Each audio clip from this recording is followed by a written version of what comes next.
Hello student, I am Jilajeet Yadav, class 12 chemistry.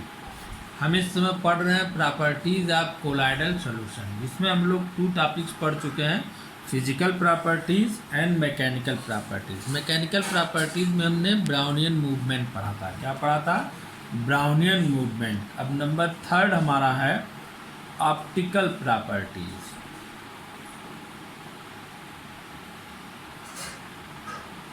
Optical properties. Optical मतलब प्रकाश, light, यानी कि light beam अगर कोलाइड सॉल्यूशन पर आए तो कैसी दिखेगी, उसकी क्या प्रॉपर्टी होगी।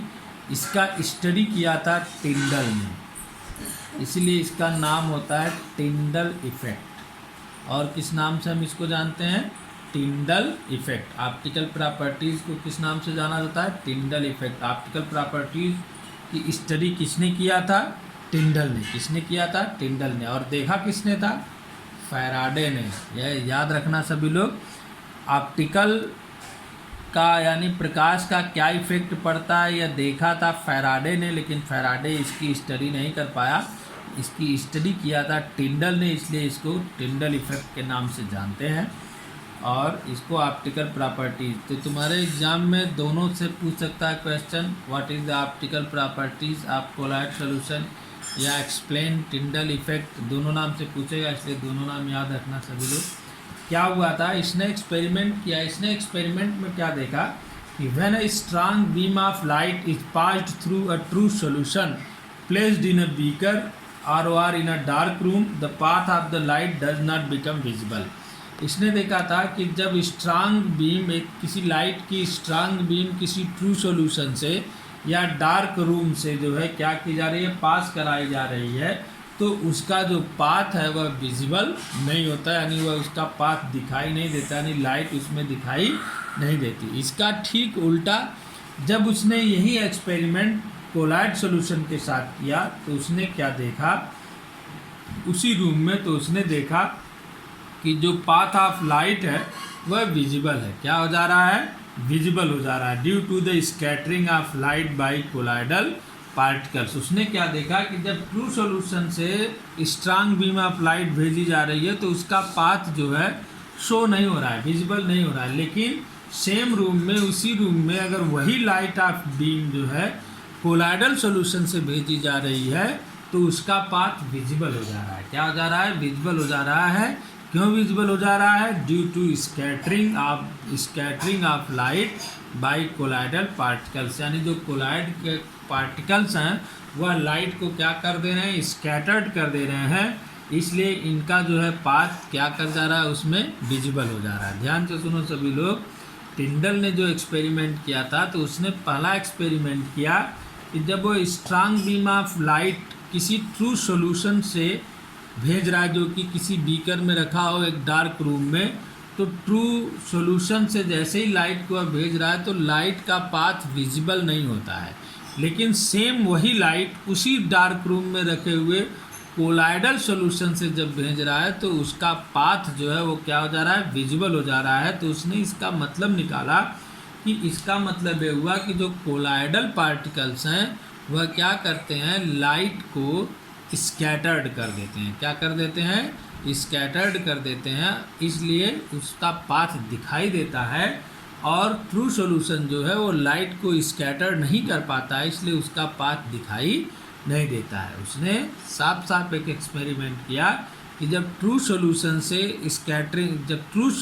से लाइट ऑफ बीम भेजी जा रही है तो उसका पाथ दिखाई नहीं दे रहा है, विजिबल नहीं हो रहा है, लेकिन जब वही लाइट ऑफ बीम किसी कोलाइडल सॉल्यूशन से पास कराई जा रही है तो उसका जो पाथ है वह विजिबल हो जा रहा है। क्या हो जा रहा है?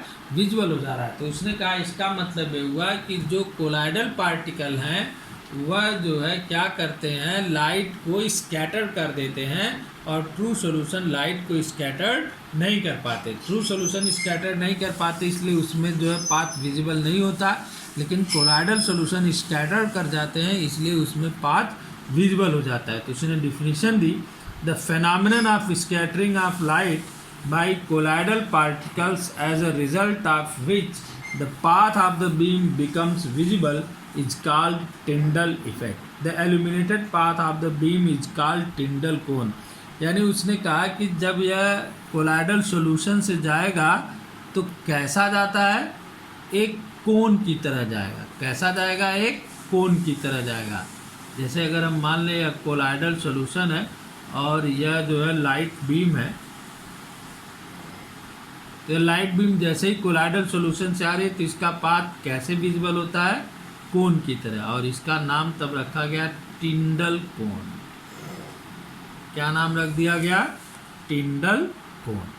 टिंडल इफेक्ट, टिंडल कोन, टिंडल साइंटिस्ट का नाम है, उसके नाम पर ही इस इफेक्ट को टिंडल इफेक्ट बोला गया और इस पाथ को टिंडल कोन बोला गया। याद रखना सभी लोग, टिंडल इफेक्ट को देखा था सबसे पहली बार किस साइंटिस्ट ने, फैराडे ने। किसने देखा था, फैराडे ने। लेकिन फैराडे एक्सपेरिमेंट नहीं किया, स्टडी नहीं किया, लेकिन टिंडल ने इसकी स्टडी की, इसलिए उसने सारी बातों को क्लियर कट बताया, इसलिए उसके नाम से ही इस इफेक्ट को जानते हैं। जैसे जो बच्चे गांव से आते होंगे, गांव से रिलेटेड होंगे, वो अपने घरों में देखते होंगे कि जो कभी कभी वो देखते होंगे कि स्लिट से आने वाली लाइट में धूल के कण जो है दिखाई देते हैं, धूल के कण दिखाई देने लगते हैं।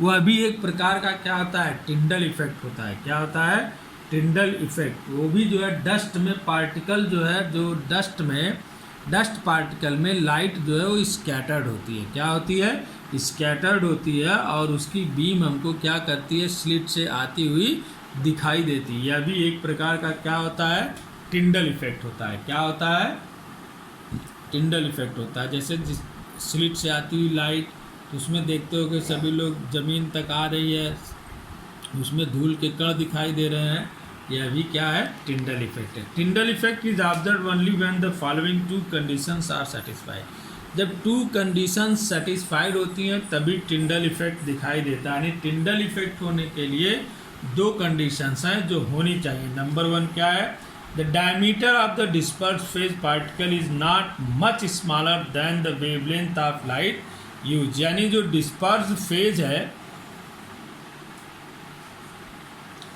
डिस्पर्स फेज, उसके जो पार्टिकल हैं वह हमारे लाइट के जो वेवलेंथ है उससे मच स्मॉलर नहीं होने चाहिए, यानी बहुत ज़्यादा छोटे नहीं होने चाहिए। अगर बहुत ज़्यादा छोटे हो गए तब भी टिंडल इफेक्ट उसमें शो नहीं होगा, विजिबल नहीं होगा। और the refractive indices of disperse phase and the dispersion medium are largely in magnitude. और जो रिफ्रैक्टिव इंडिसेज होने चाहिए, रिफ्रैक्टिव इंडेक्स के बारे में फिजिक्स में पढ़े होगे तुम लोग, जो रिफ्रैक्टिव इंडिसेज होने चाहिए वह डिस्पर्स फेज और डिस्पर्सन मीडियम के क्या होने चाहिए, मैग्नीट्यूड में बहुत ही लार्ज होने चाहिए। क्या होने चाहिए, बहुत ही लार्ज होने चाहिए। तो इसके बाद तभी उसमें टिंडल इफेक्ट का विजुअलाइजेशन होता है, नहीं तो टिंडल इफेक्ट का विजुअलाइजेशन नहीं होता है। हमने क्या स्टडी किया, ध्यान से सुनो, बहुत ही इम्पॉर्टेंट टॉपिक है बहुत easy.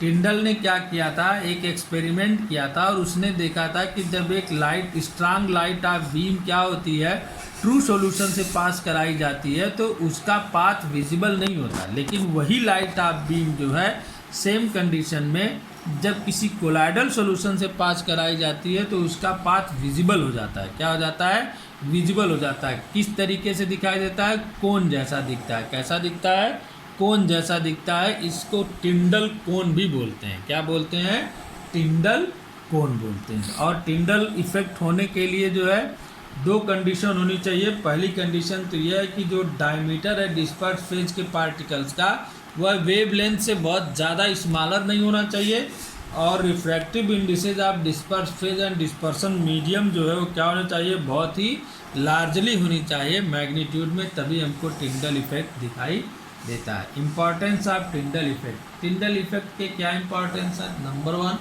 The Tyndall effect has also been use to devise an instrument called ultra microscope. यानी इसका यूज कहाँ होता है, टिंडल इफेक्ट हम कहाँ देख सकते हैं, अल्ट्रा माइक्रोस्कोप में, devices and instrument called ultra microscope. यानी हम किस में देखते हैं, अल्ट्रा माइक्रोस्कोप में देखते हैं।